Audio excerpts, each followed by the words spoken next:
Coming up next on Arizona Horizon, the impact of tariffs and stock market volatility on 401ks. Also tonight, where and how to get real IDs, which will be required for all U.S. air travel after May 7th. And an Arizona Republic reporter takes a motorcycle trip through Peru. Those stories and more next on Arizona Horizon. Arizona Horizon is made possible by contributions from the Friends of Arizona PBS, members of your public television station. Good evening and welcome to Arizona Horizon. I'm Ted Simons. NVIDIA has announced that it's begun to produce AI supercomputing chips at the TSMC plant in Northwest Phoenix. NVIDIA says it's commissioned more than 1 million square feet of manufacturing space at the facility to build and test its new Blackwell AI chips. NVIDIA also announced that it's teaming up locally with Amkor for testing and packaging the new chips.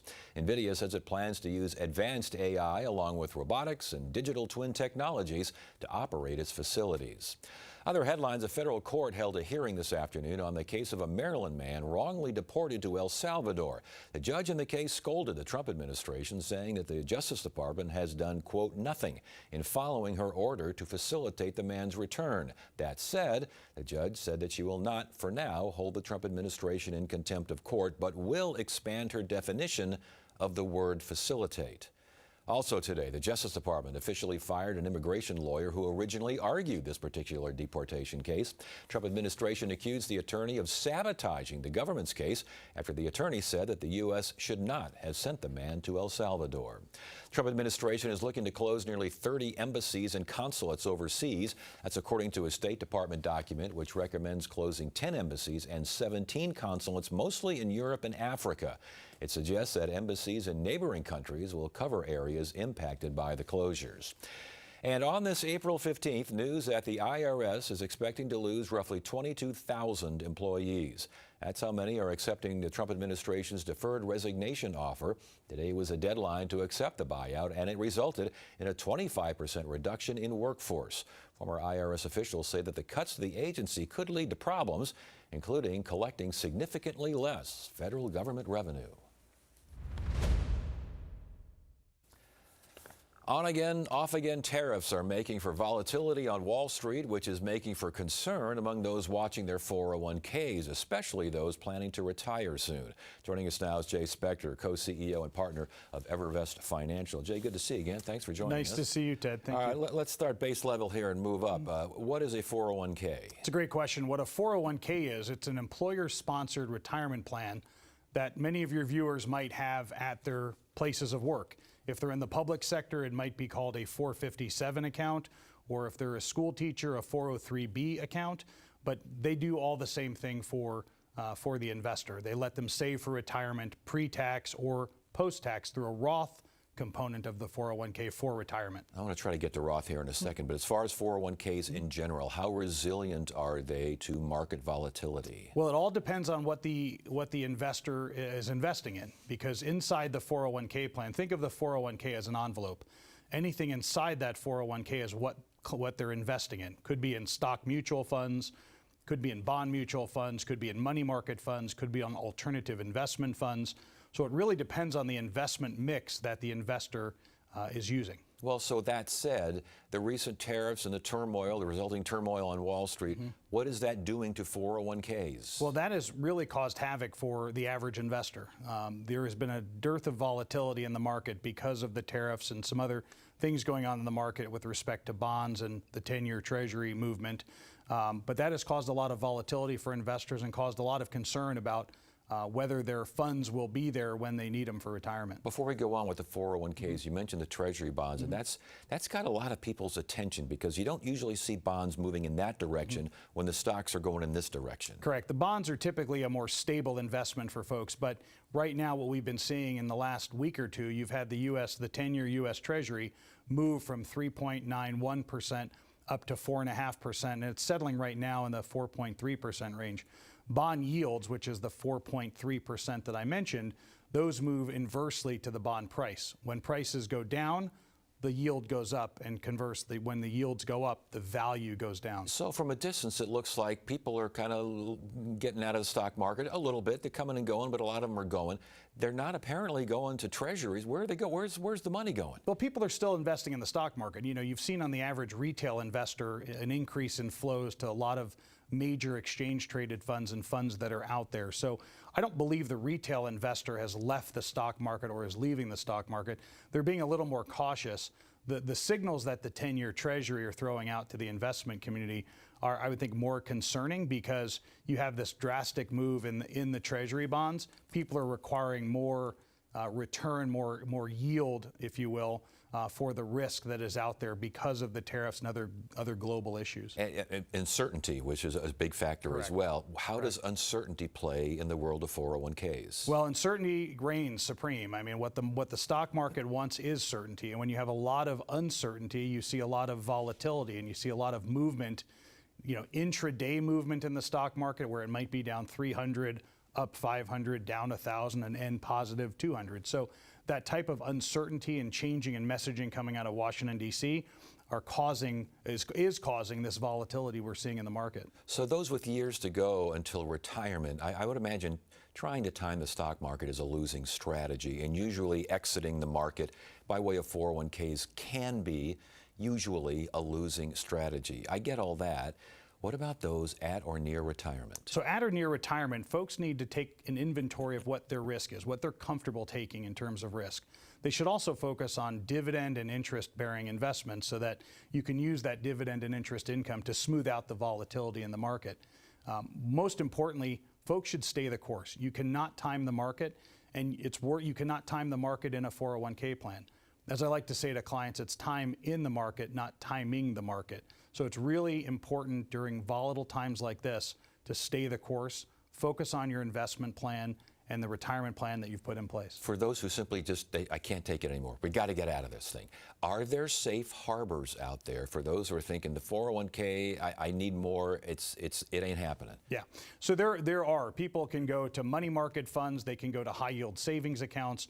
All of those have benefited from the higher interest rates, the higher yields in the bond market. So those are, you know, yielding today somewhere around 4%. So that's a safe haven for people if they're really concerned about the risk that they're taking in the stock market. Okay, you mentioned Roth earlier, and I wanted to get back to that. What is a Roth IRA, and for whom does it make a lot of sense, and for whom does it mean, eh? Certainly. So a Roth IRA allows investors to save with post-tax money, and the capital gains that they earn on their investments are tax-free when they pull that out in retirement. It's really ideal for younger investors. You know, I would say younger investors up into their 50s, maybe even 60s, depending on what their intent is for that particular account. But the real benefit is it goes in with after-tax money, and it allows you to have tax-free gains to use towards retirement. Interesting, interesting. Okay, so Jay, we got the economy growing, the labor market is strong, inflation does seem to be cooling. Economic indicators, for the most part, were looking pretty strong. They're still hanging in there, but how long can we put up with this volatility on Wall Street and this uncertainty as far as tariffs and the future? I mean, we're hearing recession, Jay, and we're hearing it a lot. Right. I think, you know, right now, you know, like you mentioned, the jobs numbers are strong. Corporate profits seem to still be strong out in the marketplace. The uncertainty is really being driven by this tariff policy that is undetermined or yet to be determined, or changes on a daily basis. So I think that's really what's driving the market now. If you look at some of the fundamentals, pretty strong. The Federal Reserve hasn't moved yet to reduce interest rates. They're probably going to stay steady for a while, maybe 2, maybe 3 interest rate cuts this year. You still think that's going to happen? It's quite possible. It's quite possible. It really depends on where things go and if the economy needs a little bit of a jolt to help it along. But for right now, I think everything is status quo. It's really, I believe, the tariffs that are driving what's going on in the market. Last question, and again, we're kind of focusing a little bit on those at or near retirement because they seem to be most at risk and they seem to have the most concern. Is it wise to hold off on retirement if you're set for the next month or 2 or something like that? Yeah, I think you have to evaluate what is important to you as the investor. If you've developed an investment or retirement plan with a variety of different investment vehicles, whether it's Social Security, if you have annuity income, if you have other pension income, or you're generating dividend and interest income from your portfolio, those are reliable income sources. If you're going to rely on growth for your retirement, you might have to take inventory of what that's going to mean for your retirement plan. But by and large, those investors that are using a variety of different investment sources that are more stable during a volatile market, they should be fine to continue with retirement. Yeah, diversification makes a difference, Correct. doesn't it? Correct. Jay Spector, EverVest Financial, always a pleasure. Good to have you here. Thank you very much. You bet. We're watching the fungi move nutrients right now. Every plant, every animal has a different role in the whole ecosystem. The mystery. The real mushroom is underground, making long filaments connecting to the trees. And the wonder. You can feel the presence of everything that is needed to keep us alive. Decoding the secrets of the forest on Nova. Wednesday night at 8 on Arizona PBS. Imagine a world where nature thrives. Paradise. If we want to live here too, we must find ways to be a force for good throughout the natural world and build a future with nature. Wednesday night at 9 on Arizona PBS. Starting May 7th, U.S. citizens will need a Real ID compliant form of identification for air travel within the country. What is a Real ID and what's the process for getting one? We asked Bill Amaro from the Arizona Department of Transportation. Good to see you. Thanks for joining us. Thank you for having me. Let's start again at the base level here. What is a Real ID? Exactly. A Real ID is a federally compliant credential that gets you past TSA to fly domestically. It also would get you access to federal facilities that might have more access or controlled access, like the courts or military bases. Okay, so military bases, federal buildings, these sorts of things. Correct. How does it differ from a driver's license? So it is, in Arizona, the Real ID compliant identification is the Arizona Travel ID, and that can be a driver license or it can be just a regular ID card as well. So if it's a driver's license, you got what, like a star or a dot or something? What? Correct. So there are two different forms of identification you can have in Arizona. One is the standard Arizona driver license, and one is the Arizona Travel ID. In order to get the Travel ID, it matches those federal requirements. And once you prove to those requirements at the MVD office, when you get your new driver license in the mail, it will have that star on it in the upper right-hand corner. Interesting. Okay, how does this Real ID differ from a passport? So exactly, the passport is used for international travel. In this case, the Real ID or the Arizona Travel ID is used for domestic flights. Interesting. How does it differ from a tribal ID? It does not, actually. So there are a myriad of federal identification cards that are federally compliant. You don't have to use the Arizona Travel ID. If you want, you can use your passport, the passport card, the tribal card. If you want to use all those, you can to fly domestically. If you don't want to take your passport with you just to go to Pittsburgh or Denver or LA, you can use the Arizona Travel ID, and it's always in your purse or wallet. Okay, who needs a Real ID and who doesn't need a Real ID? If you don't have a federal form of a credential of federal ID, then the Arizona Travel ID would be perfect for you, or in this case, the Real ID. But the Real ID is known nationally. The Arizona Travel ID is the Arizona version. Yeah. So on May 7th, what happens? What happens when you're standing at the gate on May 7th, or May 8th for that matter? And so that's where the TSA is going to come in, and they are going to ask for that credential. And you may have delays that you may not pass. We'll see come May 7th. But now, if you have a military ID, is that good enough? Correct. Yes. So basically, there's a long list of federal identification cards that are already that comply with those federal requirements. The Arizona Travel ID is for those that don't have any of those, and they still do know that you're flying. You need to get one. But again, the passport is for international travel. Correct. What about domestic? No. It would work. It would work. It absolutely would, because it is a federal form of ID, and there is a passport card. So a lot of folks get the passport, and for an extra fee, get the passport card. You could do that instead of the Arizona Travel ID. But again, the Arizona Travel ID is for those that don't have any other federal form. It's a great way to keep it in your purse or wallet, and you're good to go. So what's the process for getting the special ID? Absolutely. So we've got a great, convenient way to do it. You start by booking an appointment at your MVD office that's convenient for you, for a day and time that's convenient for you. Then you also make sure before you come into that appointment that you've got the proper documentation, which includes your birth certificate, which needs to be the authentic one from the state that you're born in, a certified copy, or the original. It can't be the hospital version that a lot of parents get for their children. You have to bring your social security number and then 2 forms of mail with your current address and your proper name on it to verify Arizona residency. Back to the birth certificate thing, I think everyone's got a copy of their birth certificate. Is a copy of the birth certificate good enough? It has to be a certified copy. It can't just be one of the copy that you scanned off at a Xerox or something. It has to be a certified copy or the original. In my case, I have the original. So if you don't have the original, what do? You can work with the state you were born in to get that certificate, or you could actually bring in your passport. If you already have a valid U.S. passport, that would work as well. But that is required. Of all the things that are needed, that's the one you need. You need either the birth certificate or the passport. Or the passport. Okay, Correct. all right. And you need to go to MVD. Correct. Make an appointment first? You can, but in Arizona, you can do walk-ins as well. And I love the flexibility because what the appointment does, it basically gets you in front of the walk-in crowds. So it skirts you to the front of the line. But if you happen to come in Tuesday, Wednesdays, and Thursdays are really kind of the better days to come in an MVD, until I tell you that now. Yeah. But Mondays and Fridays tend to be a little bit busier, so you might want to book that appointment for the day and time that's convenient for you. If Monday through Friday isn't good for your schedule, because a lot of folks do work like 8 to 5 or beyond, there are authorized third-party locations that are open later or also even open on Saturdays. And because of the authentication that's needed, you can't go online and do this, correct?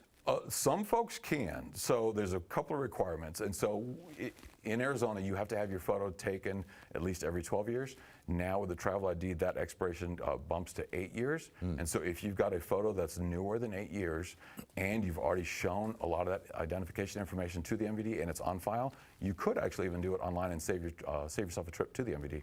Is that information online? Can you find out if you can use online? Absolutely. And what's beautiful is if you go to azdot.gov/MVD, there's a great feature on there called live chat. You can actually live chat with a professional CSR, customer service representative, and he or she can tell you if you can do it right then and there or if you need an appointment. It's not one of those AI things, is it? No, they are live, actual Arizona employees. When you go to MVD, real quickly here, because we're running out of time, and speaking of real quickly, how long does the process take? I think we've all been in MVD when it's taking a little longer than we anticipated. How long does this process take? And I am proud to say that the Arizona MVD is one of the best in the nation. The average wait time is 25 to 30 minutes tops, door to door. So if you book your appointment, it might even be less than that.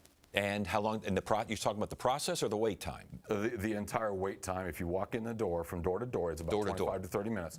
Then and the other thing I want to make sure people know is to be photo ready that day. So when you come in, we will take a new photo of you, so be ready. You don't have to smile, but be photo ready. And how long before it arrives? I say 10 to 14 days, but mine came in 4. In 4 days? Yes. Okay, and it's good for, you said 8 years? 8 years, and it costs $25 at initial and renewal. All right, once again, where do you go to get all this stuff online?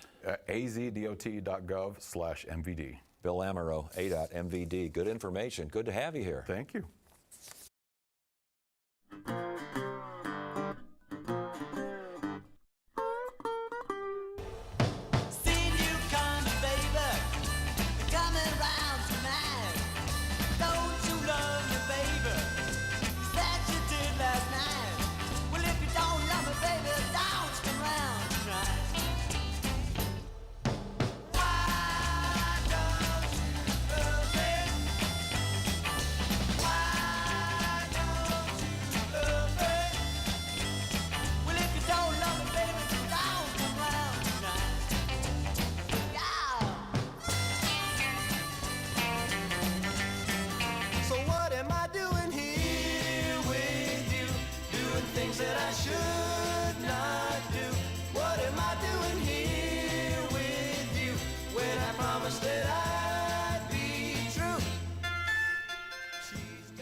I'm William Brangham. Tonight on the NewsHour, the latest in the court battle over a man mistakenly deported to El Salvador.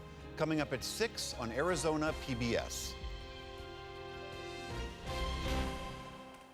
Reporter Ray Stern covers political and legal matters for the Arizona Republic. Recently, Stern covered a lot of miles in Peru by way of a motorcycle trip through Peru's Sacred Valley, including a stop at Machu Picchu. Ray Stern joins us now to talk about his little motorcycle diaries on your part, huh? A little bit. Yeah, exactly. yeah. So, why? Why did you do this? Well, Ted, I'm always looking for the next adventure, and motorcycling for me is part of that. I have ridden in Italy and Spain before as well, and I was trying to convince my motorcycling buddy, Mike, that he needs to ride out of the country. And so we had planned a trip for 2020. The pandemic ruined that. And just last year, we're like, we need to do something soon. And we decided on South America because it was spring there. It's exotic. Neither of us had been there. And when I looked at Peru as a place to go for motorcycles, it's a place that draws motorcyclists from around the world. I was going to ask, as I'm reading your story, I didn't realize that was a destination spot for motorcycle tourists. It really is. In fact, Cusco, which was the capital of the Incan Empire and is sort of the launching point for anyone that goes to Machu Picchu, has over a dozen motorcycle rental places. And so this is something that a lot of people do. You need a motorcycle endorsement on your license if you're from the United States or wherever. But if you have that, then you can go rent a motorcycle there. And there's lots of places to go see. How did you pick out where you were going to go? Did you map it out? How did it work? Great question. We had no plans whatsoever, except for our plan was to ride a motorcycle in Peru, and in particular in this area called the Sacred Valley of the Incas, where there's a lot to see. And we didn't even make our reservation for Machu Picchu until the second day of the motorcycle trip that we were on, because we didn't want to lock ourselves in. Right. We really wanted to experience the landscape and see it on motorcycle with no plans and just go wherever the wind took us. So you used rented bikes? We did. Okay, what about gas? I mean, you can't just stop at the corner for a gas station down there. Actually, you can. You can? Yes, yeah. It's a, there's a lot of modernities there, however you pronounce that word, but it's modern in a lot of ways. Now, don't get me wrong, I felt like I was 100 years in the past a lot on this trip. There's, a certain, it's dusty there. It's a developing nation. There's a lot of poverty there that you wouldn't see here in the United States. So it doesn't feel like you're at home. But there's still plenty of modern things there. What were the conditions like? Because it seems like there was a whole lot of mud. There was, and as I was reading up before we even went there, I'm reading, well, only about 65% of the trip is on paved roads. And, just trying to imagine what that would be like before I left, I couldn't really figure it out. But then when we got there, we learned that, there is some adversities there. It was good that we had these hybrid motorcycles that are made for both on and off-road riding, because there was mud, there was fog, there were fresh landslides that you had to go over. And you needed a bike that was pretty sturdy. And some of the roads you described, these are like cliffside roads. They're switchbacks. It's like you don't know what's around the next turn. That's pretty exciting stuff. It was exciting. I mean, it was everything we thought that riding a motorcycle in Peru could have been. Even the paved roads, when you get into the Andes, we went over a 14,000-foot pass twice, coming and going. Wow. And so that was extremely cold. There was fog and a lot of rain as well. There were also these stream crossings. So these streams would come down off the mountain and cross the road. And after the third or fourth one, I started counting them because I'm like, these are actually kind of epic, each one. And so I counted 17 in total. And 3 of them were actually so intense that I could feel my motorcycle leaning over because of the rush of water. And there was one that even cars wouldn't go through. They were waiting as this guy was like taking out these boulders and moving them, and I was kind of like hesitant at first until I saw my friend just plow through it, and then I had to do it as well. So the crazy Americans went through while everyone else was being careful. Pretty much. Okay, that makes sense. How were the people down there? This is a place that is very welcoming to tourists, and whether you're motorcycling or whatever, I'm sure that it would be the same. But people are very hospitable down there on the motorcycle. They're even more so. They can see that you're cold and wet, and they want to warm you up by their fire. The entire area down there by the Machu Picchu site and the Sacred Valley of the Incas is sort of a tourist destination. So there's like a tourist infrastructure there, and people are very happy to see you. I was going to say the scenery, I would imagine photographs don't do justice to the scenery, but Machu Picchu is famous. I mean, people make, pilgrimages down there because it's just such an incredible sight. When you first saw it, was it kind of like seeing the Grand Canyon for the first time? Absolutely. It is one of the most dramatic and incredible sights I've ever seen.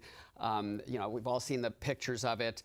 We were lucky that it had been raining, and when we got to the top, suddenly the sun came out, like the Inca gods are smiling on us, and it is so much more massive and incredible than we thought it would be. Because I mean, just looking at the photo, it's always so it looks like that. It looks exactly like that. You're standing in a postcard for that view, but you get to walk around the complex as well.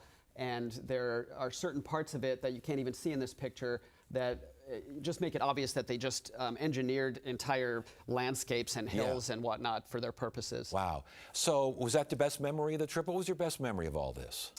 I have so many good memories of it. It's hard to say, but one of my favorite memories is coming up over this hill in the Andes, massive fog. I could barely see in front of me, and all of a sudden I saw what I realized were two little children, and they were Quechan indigenous people, so they were in indigenous clothing, and they were probably only 9 or 10 years old, and they were literally dancing and laughing in the middle of an oncoming lane, and so I'm like worried as heck for them. I'm like, what, you know, why are these kids in the middle of the highway? But at the same time, I'm just entranced by them, and apparently there was all these alpacas that were right next to them as well, and so they were maybe herding the alpacas and maybe in the street to protect the alpacas, but what a sight. Yeah, I think we have real quickly before we go, I think we have a shot there. That's an alpaca. That's an alpaca, just a common sight that you'll see on the highway out there are alpacas. Yes. And I'll also just mention that dogs were also a big consideration. We had many of them run up trying to nip our heels, and you had to watch out for them. I'll tell you what, Ray, it sounds like the trip of a lifetime until, of course, your next trip, wherever that's going to be. Thank you for sharing this. Congratulations. I mean, this must have been a hoot and a lot of things to think about and remember. It really was. Thank you so much for letting me talk about it. And that is it for now. I'm Ted Simons. Thank you so much for joining us. You have a great evening.